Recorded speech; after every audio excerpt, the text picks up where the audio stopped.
Assalamualaikum warahmatullahi wabarakatuh. Salam sejahtera bagi kita semua. Yang saya hormati Bapak Jaka Ramdhani selaku dosen Universitas Terbuka. Yang saya hormati dan banggakan rekan-rekan mahasiswa Universitas Terbuka. Dan tak lupa kepada hadirin semua yang hadir pada saat ini. Semoga kita diberikan kesehatan dan kebahagiaan. Pertama-tama, marilah kita panjatkan puji dan syukur kepada Tuhan Yang Maha Esa, karena berkat dan rahmat-Nya kita semua bisa berkumpul dalam kesempatan hari ini dalam keadaan sehat walafiat. Pada kesempatan ini, izinkan saya menyampaikan sebuah topik yang sangat amat dekat dengan kehidupan sehari-hari kita, terutama bagi kita pengguna aktif media sosial. Topik yang ingin saya bahas pada hari ini yaitu membangun empati di media sosial untuk mengurangi cyberbullying. Para hadirin yang saya banggakan, sebelum saya lanjut membahas topik ini, sebelumnya saya ingin bertanya, apa itu cyberbullying?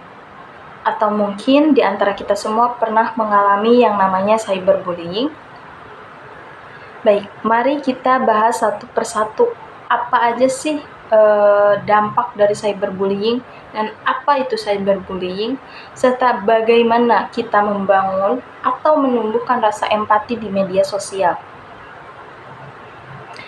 Di era serba digital saat ini, media sosial adalah tempat atau ruang bagi kita semua untuk berbagi informasi, mengekspresikan diri, dan berinteraksi dengan orang lain tanpa batas waktu dan tempat. Namun, di balik semua kemudahan ini, ada begitu banyak dampak negatif lainnya dari media sosial. Salah satunya yaitu cyberbullying. Cyberbullying adalah perilaku atau perundungan yang terjadi di media sosial. Perundungan ini biasanya terjadi di berbagai platform digital seperti TikTok, X, Twitter, Instagram, dan media sosial lainnya. Menurut UNICEF, cyberbullying adalah perilaku berulang yang ditunjukkan untuk menakuti, membuat marah, atau mempermalukan seseorang dan dijadikan sebagai bahan sasaran kebencian seseorang atau suatu kelompok. Sebuah penelitian menunjukkan bahwa banyak sekali remaja saat ini mengalami perundungan di media sosial, baik berupa komentar jahat, penyebaran foto tanpa izin, maupun fitnah-fitnah yang terjadi di media sosial.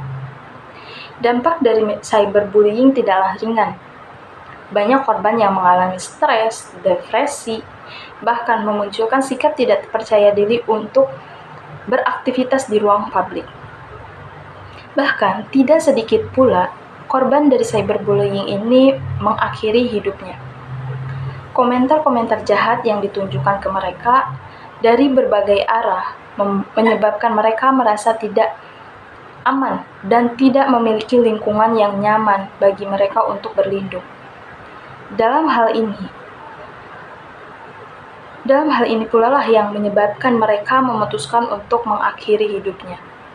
Dan disinilah kita berperan sangat penting untuk menumbuhkan empati.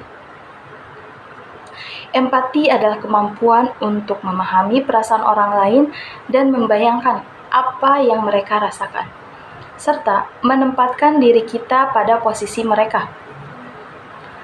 Jika empati menjadi budaya di ruang digital, maka kemungkinan kita menyakiti orang lain baik secara sengaja ataupun tidak, itu jauh lebih kecil. Di sini saya ingin menyampaikan beberapa langkah atau cara untuk membangun budaya empati di media sosial. Cara pertama, sebelum menulis komentar atau membagikan suatu informasi kepada orang lain, alangkah lebih baiknya kita telaah terlebih dahulu dan berpikir terlebih dahulu apakah kata-kata atau kalimat yang kita tulis itu bisa menyebabkan orang lain tersakiti atau tidak. Yang kedua, ketika kita melihat perundungan, atau seseorang dihina di media sosial, kita coba untuk membantu korban untuk melaporkan kepada pihak berwenang, dan kita beri dukungan kecil agar korban tidak merasa sendirian. Yang ketiga, memeriksa kebenaran terlebih dahulu. Sebelum kita membagikan informasi tersebut, kita telaah terlebih dahulu apakah informasi itu benar atau tidak. Karena di era sekarang banyak sekali informasi yang diberikan adalah informasi yang salah. Penyebab inilah menimbulkan konflik atau hujatan-hujatan pada seseorang di media sosial tersebut. Yang keempat, bijak dalam penggunaan media sosial. Jadikan platform digital ini sebagai sarana untuk berinteraksi, mengekspresikan diri dengan orang banyak, dan menyebarkan informasi yang positif. Yang kelima, menempatkan diri kita pada posisi mereka. Ketika kita menempatkan diri kita dan merasakan apa yang mereka rasakan, dengan itu maka akan memunculkan rasa empati dalam diri dan membuat diri kita tergerak untuk membantu mereka. Hadirin yang berbahagia dan saya banggakan, maka dari itu kita sebagai orang yang memiliki empati dan orang yang bijak dalam menggunakan media sosial, kita memiliki peranan penting untuk mencegah terjadinya cyberbullying. Budaya empati tidak hanya bermanfaat bagi orang lain, tetapi bagi diri kita sendiri. Dengan empati, kita bisa berinteraksi lebih baik lagi dan menciptakan lingkungan yang sehat, aman, dan nyaman. Cyberbullying mungkin tidak bisa hilang sepenuhnya, karena kita tidak bisa mengontrol setiap orang untuk tidak berkomentar jahat. Tetapi kita bisa mengurangi secara signifikan dengan menerapkan budaya empati ini dalam kehidupan sehari-hari kita. Kita mulai dari diri kita sendiri, dari cara kita berkomentar, membagikan informasi, maupun cara kita memperlakukan orang lain. Sebelum saya tutup, saya ingin menyampaikan sebuah kalimat yang mungkin bisa mengajarkan kita untuk mencintai diri kita sendiri dan tidak terlalu fokus pada komentar-komentar jahat di luar sana atau di media sosial. Kalimatnya yaitu, kita tidak bisa menutup mulut semua orang dengan kedua tangan kita, tapi kita bisa menutup kedua telinga kita dengan kedua tangan kita. Semoga topik yang saya sampaikan pada hari ini bisa bermanfaat dan bisa kita terapkan di dalam kehidupan sehari-hari kita.